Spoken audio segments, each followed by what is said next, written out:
Hi friends, welcome back to Jaime journey. Aadujeevitham എന്ന് പറയുന്ന മലയാള സിനിമയുടെ ഒരു വലിയ നാഴികക്കല്ലാവാൻ സാധ്യതയുള്ള സിനിമ. ആ സിനിമ കോപ്പിയാണെന്നാണ് ഏറ്റവും പുതിയ ആരോപണം. അത് വലിയ രീതിയിൽ ചർച്ച നടക്കുന്നുണ്ട്.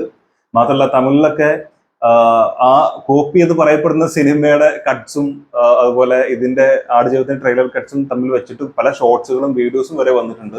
മാത്രമല്ല ഒരു ഹോളിവുഡ് സിനിമയും ഇതിൽ നിന്ന് കോപ്പിയാണ്. മീൻസ് ആ സിനിമയുടെ കൂടെ കോപ്പിയാണ് ആടുജീവിതം എന്ന് പറയപ്പെടുന്നുണ്ട്. അതായത് ആടുജീവിതം സിനിമ അതിൽ നിന്ന് കോപ്പി അടിച്ചതാണ് എന്നാണ് പറയുന്നത്. അതിനെക്കുറിച്ച് പൃഥ്വിരാജ് പ്രതികരിച്ചിട്ടുണ്ട് ഒരു ഇന്റർവ്യൂവിൽ, ഒന്ന് രണ്ട് ഇന്റർവ്യൂലുണ്ട്. അതിൽ റെഡ് എഫ്-എമ്മിൽ പുള്ളിക്കാരൻ കൊടുത്തുള്ള ഒരു എക്സ്പ്ലനേഷനും നമുക്ക് ചർച്ച ചെയ്യേണ്ടതുണ്ട്. എന്നാൽ അതിന് മുമ്പ് പെട്ടെന്ന് പറഞ്ഞു പോകേണ്ട മൂന്നേ അപ്ഡേറ്റുകളുണ്ട്. അതിൽ ഏറ്റവും ആദ്യത്തെ അപ്ഡേറ്റ് കാന്താര ചാപ്റ്റർ 1, അതായത് കാന്താര 2. ആ സിനിമയുടെ OTT അവകാശം ആമസോൺ പ്രൈം വൻ തുകയ്ക്ക് സ്വന്തമാക്കിയിട്ടുണ്ട്. സിനിമ എന്താ പറയുക, ചിത്രീകരണം പോലും പൂർത്തിയായിട്ടില്ല എന്നാണ് പറയുന്നത്. അതിനു മുമ്പ് ചിത്രീകരണം പൂർത്തിയായ മുന്നെയാണ് OTT അവകാശം വൻ തുകയ്ക്ക് വിറ്റുപോയിരിക്കുന്നത്. കാന്താര ചാപ്റ്റർ 1 എന്ന് പറയുമ്പോൾ പല ആളുകൾക്കും ഡൗട്ട് ഉണ്ടാവും, ചാപ്റ്റർ 2 അല്ലേന്ന്. അല്ല, ചാപ്റ്റർ 1 ആണ് ഇനി ഇറങ്ങാൻ പോകുന്നത്. അതായത് ആദ്യം വന്ന സിനിമയുടെ ആദ്യത്തെ ഭാഗമാണ് ഇനി ഇറക്കാൻ പോകുന്നത്. ഓക്കെ, അപ്പോൾ അതിൽ കൺഫ്യൂഷൻസും കാര്യങ്ങളൊന്നും വേണ്ട. 2, സൂര്യ നടിപ്പിൻ നായകൻ, സൂര്യ നായകനായിട്ട് വരുന്ന കങ്കുവ എന്ന് പറയുന്ന സിനിമ പുള്ളിക്കാരന്റെ ലൈഫിലെ തന്നെ ഏറ്റവും ബിഗ് ബഡ്ജറ്റ് സിനിമയാണ്. സൂര്യയുടെ കരിയറിലെ ബിഗ് ബഡ്ജറ്റ് ചിത്രം എന്നാണ് പറയപ്പെടുന്നത്. എന്തായാലും അതിന്റെയും OTT അവകാശം, കങ്കുവയുടെ OTT അവകാശം ആമസോൺ പ്രൈം വീഡിയോസ് 100 കോടി രൂപയ്ക്ക് സ്വന്തമാക്കി. OTT അവകാശം തന്നെ 100 കോടി രൂപയ്ക്കാണ് സ്വന്തമാക്കിയിരിക്കുന്നത്. 300 കോടി ബഡ്ജറ്റിൽ ഇറങ്ങുന്ന സിനിമ 10 ഭാഷകളിൽ റിലീസിനെത്തുന്ന പറയുന്നത്. അതിൽ ചെറിയൊരു പ്രശ്നമുണ്ട്. അതായത് 10 ഭാഷകളിലല്ല. അത് എത്രയാണെന്ന് അറിയുന്ന ആളുകൾ തീർച്ചയായിട്ടും കമന്റിൽ രേഖപ്പെടുത്തുക. ഈ 10 ഭാഷകളിൽ തന്നിരിക്കുന്ന ന്യൂസ് തെറ്റാണ്. 10 ഭാഷകളിലല്ല സിനിമ റിലീസ് ചെയ്യുന്നത്. ഇതിനേക്കാൾ എത്രയോ വലിയ സംഖ്യയാണ്. അപ്പോൾ അതറിയുന്നവർ തീർച്ചയായിട്ടും കമന്റിൽ രേഖപ്പെടുത്തുക. എന്തായാലും കങ്കുവ ടീസറൊക്കെ ഞെട്ടിച്ചായിരുന്നു. എന്തായാലും 100 കോടി രൂപയ്ക്ക് ആമസോൺ പ്രൈം തന്നെയാണ് തോന്നുന്നു സ്വന്തമാക്കിയുള്ളത്. ആമസോൺ പ്രൈം സ്വന്തമാക്കിയിട്ടുണ്ട്. അപ്പോൾ കുറെ ആളുകൾ ഈ വാർത്തയുടെ താഴെ കമന്റ് വെച്ചിട്ടുണ്ട്, ഇതും OTT ആണോ? അങ്ങനെയല്ല, അത് തിയേറ്റർ റിലീസ് തന്നെയാണ്. പക്ഷെ അതിനുശേഷം OTT വരുമ്പോൾ അത് ആമസോൺ സ്വന്തമാക്കിയിട്ടുണ്ട് 100 കോടി രൂപയ്ക്ക്. ഓക്കെ, ഇനി പറയുന്നത് മലയാള സിനിമയ്ക്ക് തന്നെ വലിയ അഭിമാനിക്കാവുന്ന ഒരു സംഭവമാണ്. അതായത് 2024 മികച്ച ലോക സിനിമകൾ, ആ ലോക സിനിമകളിൽ 4 മലയാളം സിനിമകൾ വന്നിട്ടുണ്ട്. അതിൽ ആദ്യ 20ൽ 3 മലയാളം സിനിമകൾ വന്നിട്ടുണ്ട്.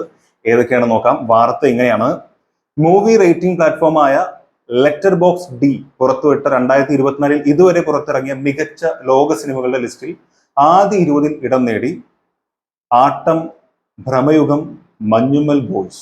മഞ്ഞുമ്മൽ ബോയ്സ് 8ാം സ്ഥാനത്തും ഭ്രമയുഗം 13ാം സ്ഥാനത്തും ആട്ടം 20ാം സ്ഥാനത്തുമാണ് ഉള്ളത്. ആട്ടം നമ്മുടെ വിനയ് ഫോർട്ടൊക നായകനായിട്ട് വന്നിരിക്കുന്ന സിനിമയാണ്. നല്ല മികച്ച സിനിമയാണ്. ഇനി ആദ്യ 50 സിനിമകളുടെ ലിസ്റ്റിൽ ഇന്ത്യയിൽ നിന്നും 4 സിനിമകളാണുള്ളത്. അതായത് ഈ പറഞ്ഞ പോലെ ആട്ടം, ഭ്രമയുഗം, മഞ്ഞുമൽ ബോയ്സിന് പുറമെ പ്രേമലു 34ാം സ്ഥാനത്താണ് ഇടം നേടിയിട്ടുള്ളത്. എന്തായാലും ലോക സിനിമകളിൽ 4 മലയാളം സിനിമ എന്നൊക്കെ പറയുന്നത് ചെറിയ കാര്യമല്ല, വലിയ കാര്യം തന്നെയാണ്.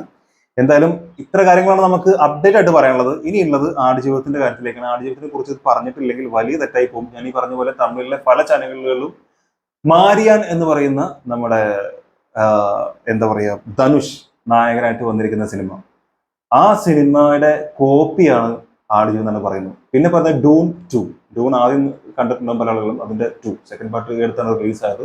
സോ ആ സിനിമയുടെ കോപ്പിയാണ് ആടുജീവിതം എന്ന് പറയപ്പെടുന്നത്. ആടുജീവിതം എന്ന് പറയുന്ന ബുക്ക് വായിച്ചിട്ട് അതിൽ നിന്ന് ഇൻസ്പയർഡ് ആയി അവർ ഇതൊക്കെ ചെയ്തു എന്ന് പറഞ്ഞാൽ ഓക്കെ. പക്ഷെ ഇത് കണ്ടിട്ടാണ് ഇതിന് എത്രയോ, ഈ 2 സിനിമകൾക്കും എത്രയോ മുമ്പ് എഴുതപ്പെട്ട പുസ്തകമാണ് ആടുജീവിതം. അതിന്റെ എത്രയോ മുമ്പ് ഷൂട്ടിംഗ് തുടങ്ങിയിട്ടുള്ള സിനിമയാണ് ആടുജീവിതം. സോ ഇത് വളരെ അന്തം വിട്ടൊരു പറച്ചിലായി. സോ അത് പറയപ്പെടുന്ന എല്ലാ മണ്ടന്മാരോടുമാണ് ഈ ഒരു മറുപടി പറയേണ്ടത്. പൃഥ്വിരാജ് തന്നെ പറഞ്ഞിട്ടുണ്ട്. നമുക്ക് അതൊന്ന് കണ്ടിട്ട് വരാം. റെഡി? സിനിമ റെഫറൻസുകൾ വേറെ എവിടെയെങ്കിലും ഒക്കെ ഡ്രോ ചെയ്തിട്ടുണ്ടോ നിങ്ങൾ ഈ ഒരു ജേർണിയിൽ?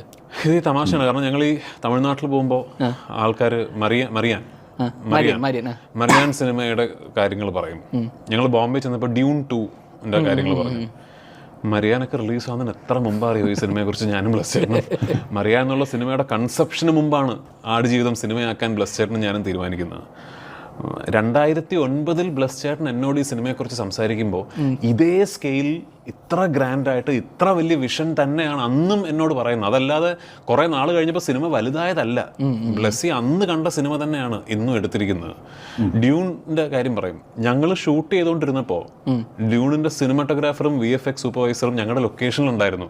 അവർ ലൊക്കേഷൻ കാണാൻ വന്നിരിക്കുകയാണ് ഡ്യൂണിന്. അന്ന് ഞങ്ങൾ ഷൂട്ട് ചെയ്തുകൊണ്ടിരിക്കുക. അത് കഴിഞ്ഞ് ഡ്യൂൺ ഷൂട്ട് കഴിഞ്ഞ് റിലീസായി. മനസ്സിലായില്ലേ? അപ്പൊ ഇവർ ഈ റെഫറൻസ് ആയിട്ട് പറയുന്ന സിനിമകളൊക്കെ അതിനൊക്കെ മുമ്പാണ് ഞങ്ങൾ ഈ സിനിമയുടെ പണി തുടങ്ങിയെന്നുള്ളത് ഞങ്ങൾക്കൊക്കെ അറിയാം. അപ്പൊ റെഫറൻസുകൾ ഇതാണ് പറയാനുള്ളത്. അതായത് ഈ ഡൂൺ എന്ന് പറഞ്ഞ സിനിമയും മാരിയാന്റെ കൺസെപ്ഷന് മുമ്പാണ് ഇവരിത് ചർച്ച ചെയ്തതെന്നുള്ളതാണ് പൃഥ്വിരാജ് തന്നെ പറഞ്ഞത്. ആൻഡ് ഡൂൺ 2 ഇവരവിടെ ഷൂട്ട് ചെയ്യുന്ന സമയത്ത് ഡൂണിന്റെ ഷൂട്ടിംഗ് നടന്നുകൊണ്ടിരിക്കുകയാണ്. സോ സെയിം സമയത്ത് തന്നെ ഷൂട്ടിംഗ് ഓരോരോ ഭാഗങ്ങൾ കഴിഞ്ഞാണ്.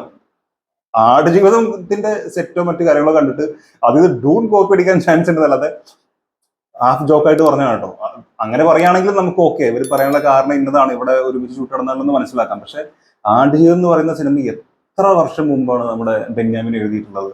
അത് മാത്രമല്ല 16 വർഷത്തെ ജേണി ഈ സിനിമയ്ക്ക് വേണ്ടി പൃഥ്വിരാജും ബ്ലെസ്സിയും മാത്രം ചെയ്തിട്ടുണ്ടെങ്കിൽ ബ്ലെസ്സി ആ സമയം മുതൽ അത് പോക്കിരാജ് നടക്കുന്ന സമയത്താണ് പൃഥ്വിയായിട്ട് അതിന്റെ ഷൂട്ടിംഗ് നടക്കുന്ന സമയത്താണ് പൃഥ്വിയോട് ബ്ലെസ്സി ഈ സംഭവം പറയുന്നതെന്നാണ് പറയുന്നത്. അപ്പൊ ആ ടൈം മുതലുള്ള ഇവരുടെ ഒരു ജേണി, ആ ഒരു യാത്ര, അതൊക്കെ ഇതിന്റെ പിറകിലുണ്ട്. എന്നിട്ടാണ് കുറെ ആളുകൾ പറയുന്നത് മാരിയാന്റെ കോപ്പി, ഡൂണിന്റെ കോപ്പി എന്നൊക്കെ.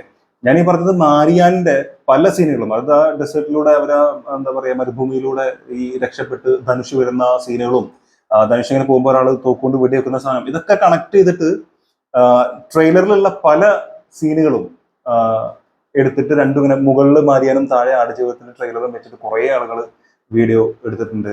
ഇൻസ്പിറേഷൻ അല്ലെങ്കിൽ കോപ്പി എന്നൊക്കെ പറഞ്ഞിട്ട്. അതുപോലെ പല ആളുകളും ഈ സിനിമ എന്തായാലും പൊട്ടിപ്പോവും, അതുപോലെ ഇതിന്റെ പ്രൊമോഷൻ, ഇത്രയും വലിയ പ്രൊമോഷൻ കാണുമ്പോൾ ഈ സിനിമ എന്തായാലും തകർന്നു എന്നൊക്കെ പറഞ്ഞിട്ട് സിനിമയുടെ തുടക്കത്തിൽ തന്നെ ഇതിനെ നശിപ്പിക്കാൻ ശ്രമിക്കുന്ന ഒരുപാട് ആളുകളുണ്ട്. അതിന് തമിഴന്മാർക്ക് ചിലപ്പോൾ ഒരു പൊട്ടിയിട്ടുണ്ടാവും. കാരണം തമിഴ്നാട്ടിൽ ഒരു മലയാള സിനിമ തമിഴ് സിനിമകളെക്കാൾ മികച്ച രീതിയിൽ പെർഫോം ചെയ്തുകൊണ്ടിരിക്കുകയാണ്. പ്രേമലു ആണെങ്കിലും പ്രമേഹവും അത്യാവശ്യം നന്നായിട്ട് ഓടി. മാത്രമല്ല മഞ്ഞുമൽ ബോയ്സ് കൊടുത്ത മുട്ടാണ് 200 crores അബോവ് സിനിമ തന്നെ പോയി. അതിൽ 100 കോടിയോളം, 100 കോടി ഫുള്ളായോന്നും എനിക്കറിയില്ല, തമിഴ്നാട്ടിൽ തന്നെ കണക്ട് ചെയ്തിട്ടുണ്ട്. സോ അമ്മാതിരി പെർഫോമൻസ് മലയാള സിനിമകൾ തമിഴ്നാട്ടിൽ ചെയ്യുമ്പോൾ ഒരു നടി കുരു പൊട്ടിയിട്ട് വന്നിരുന്ന് പറഞ്ഞത് എന്താണെന്ന് നമുക്കറിയാം. സോ അത് അങ്ങനെ കാണാൻ ഞാൻ ആഗ്രഹിക്കുന്നുള്ളൂ. ഞാൻ പൃഥ്വിരാജ് തന്നെ ഈ വീഡിയോയിൽ പിന്നീട് പറയുന്ന ഒരു കാര്യമുണ്ട്, ഞാൻ ഫുള്ളായിട്ട് വെച്ചിട്ടുള്ളത്. അതായത് ആദ്യം സിനിമ ഇറങ്ങട്ടെ, എന്നിട്ട് നിങ്ങൾ സിനിമ കാണൂ, അതിനുശേഷം പറയൂ എന്നാണ് പറഞ്ഞിട്ടുള്ളത്. അത്ര തന്നെ എനിക്ക് പറയാനുള്ളൂ. സിനിമ ഇറങ്ങട്ടെ, അതിനുശേഷം പറഞ്ഞ പോലെ ഈ സിനിമ ഇറങ്ങുന്നതിന് മുമ്പ് തന്നെ ഈ സിനിമ പൊട്ടിപ്പോവും, ഇതിന്റെ പ്രൊമോഷൻ ഭയങ്കര സംഭവമാണ്, ഇത് കണ്ടിട്ട് ഇത് പൊട്ടും തോന്നുന്നു, ഭയങ്കര ഹൈപ്പായി എന്നൊക്കെ പറഞ്ഞാൽ അത് ഈ സിനിമയ്ക്ക് അവർ കൊടുക്കുന്ന ഹൈപ്പല്ല. ഇതിന്റെ ആടുജീവൻ എന്ന് പറഞ്ഞ നജീബ് എന്ന് പറയുന്ന ഒരാൾ വ്യക്തിപരമായി അയാൾ അനുഭവിച്ചിട്ടുള്ള ഒരു സംഭവം ബെന്യാമിന്റെ വരികളിലൂടെ മലയാളികളുടെ മുമ്പിലേക്ക് ഒരു പുസ്തകമായി വന്നപ്പോൾ അത് വായിച്ച് നമുക്ക് കിട്ടിയിട്ടുള്ള ഒരു ഫീൽ ഉണ്ട്. അവിടെ നിന്ന് ഓട്ടോമാറ്റിക്കലി ജനറേറ്റ് ആയിരിക്കുന്ന ഒരു ഹൈപ്പ് ഉണ്ട്. അത് സ്വാഭാവികമാണ്, അല്ലാതെ അനാവശ്യമായിട്ട് ഹൈപ്പൊന്നും കൊടുത്തില്ല. പിന്നെ ടോവി ഇതിന്റെ ഓഡിയോ ലോഞ്ചിൽ സംസാരിച്ചപ്പോൾ പറഞ്ഞൊരു കാര്യമുണ്ട്. അതായത് ഇത്രയും വലിയ ഓഡിയോ ലോഞ്ചൊക്കെ നമ്മൾ മലയാളികളുടെ ഇടയിലും നടക്കുന്നുണ്ടെന്ന് 4 ആൾ അറിയട്ടെ എന്ന് പറഞ്ഞ പോലെ മലയാള സിനിമ വലിയൊരു കാൽവെപ്പ് വെക്കുമ്പോൾ അതിനെ ചവിട്ടി താത്താനല്ല ശ്രമിക്കേണ്ടത്.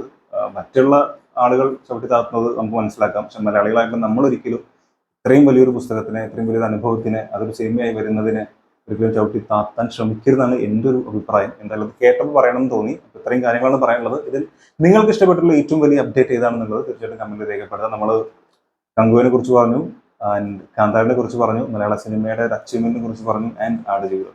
സോ മറക്കാതെ കമന്റിൽ രേഖപ്പെടുത്തുക. വീഡിയോ ഇഷ്ടപ്പെട്ടു വിചാരിക്കുന്നു. ഇഷ്ടപ്പെട്ടിട്ടുണ്ടെങ്കിൽ ദയവായിട്ടും സബ്സ്ക്രൈബ്, സപ്പോർട്ട് ചെയ്യുക, ലൈക്ക് ചെയ്യുക, ഷെയർ ചെയ്യുക. ഇതുവരെയായിട്ട് കാണുന്നവരെ